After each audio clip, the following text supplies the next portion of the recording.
احنا الأشقاء المغاربة الشعب الجزائري كان مودة خالصة الشعب، ولست ديماغوجية ولا السفر إلى المغرب والشغف بزيارة المغرب والتصرفات على الأشقاء المغاربة مع الجزائريين لما يكونوا ضيوف عندهم.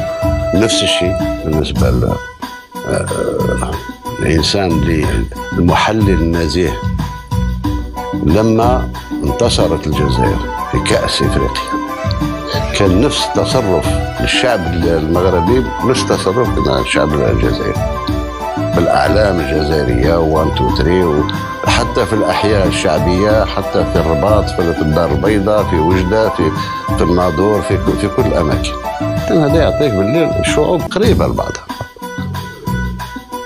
الحدود الحدود تغلقت كرد فعل، ما خلقناهاش، وكانت مرة ثانية اللي تستغلق.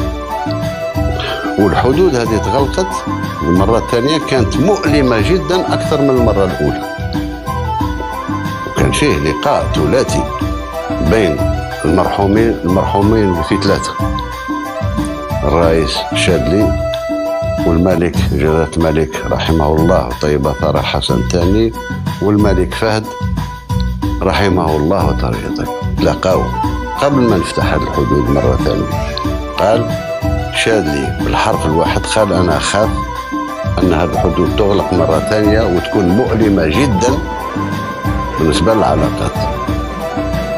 توعدوا على أساس أن ملف الصحراء الغربية يبقى بين أيدي الأمم المتحدة والاتحاد الإفريقي، منظمة الوحدة الإفريقية آنذاك، والأخوة ترجع والتبادل التجاري يرجع وإلى آخره. احنا الظرف كان سيء جدا أن تتهم الجزائر بالإرهاب في وقت اللي دولة أوروبية جعلت كل الجزائريين إرهابيين وغلقت علينا الأجواء، ولا طائرة أوروبية تجي للجزائر. الجزائريين لما يوصلوا لأوروبا ينظر لهم بالمجهر كأنهم فيهم سمة من سمات الإرهابيين إلى آخره. تجي دولة شقيقة تتهمك بالإرهاب وتغلق وتدير لك تأشيرة. هذه من الأسباب اللي تكلموا عليها مطولا يوم من الأيام، ولكن احنا ما عندناش ضرير، احنا عندنا دائما رد فعل. مع السي فوزي القجع على المجهودات الكبيرة اللي قاموا بها باش يأمنوا لنا هذا السفر في الظروف المريحة، ظروف تشبه ايضا الظروف ديال الاستعدادات ديالنا. الكل تعرف الظروف اللي تستعد فيها دابا المنتخبات الوطنيه في ظل هذه المنشآت الكبيره اللي ولات عندنا.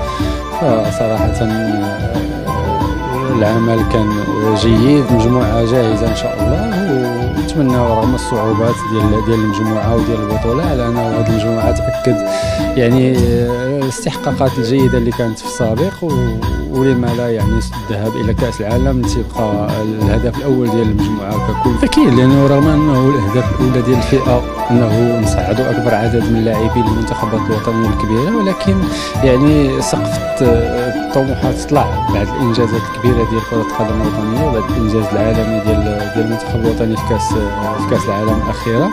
فسقف الطموحات طلع، وبالضروره النتائج ولات جزء لا يتجزا يعني حتى من الاهداف ديال حتى المنتخبات الصغيره. فهذا ايضا عامل محفز وتكويني ايضا ان اللاعبين يحظوا بمباريات في المستوى العالي، بالاضافه للبرامج التدريبيه. السلام عليكم. إذا كنت لست حاسد اشترك في قناتي واضغط على زر الإعجاب لكي يصلك كل جديد. السلام عليكم. إذا كنت لست حاسد اشترك في قناتي واضغط على زر الإعجاب لكي يصلك كل جديد. السلام عليكم. إذا كنت لست حاسد اشترك في قناتي واضغط على زر الإعجاب لكي يصلك كل جديد. السلام عليكم. إذا كنت لست حاسد اشترك في قناتي واضغط على زر الإعجاب لكي يصلك كل جديد.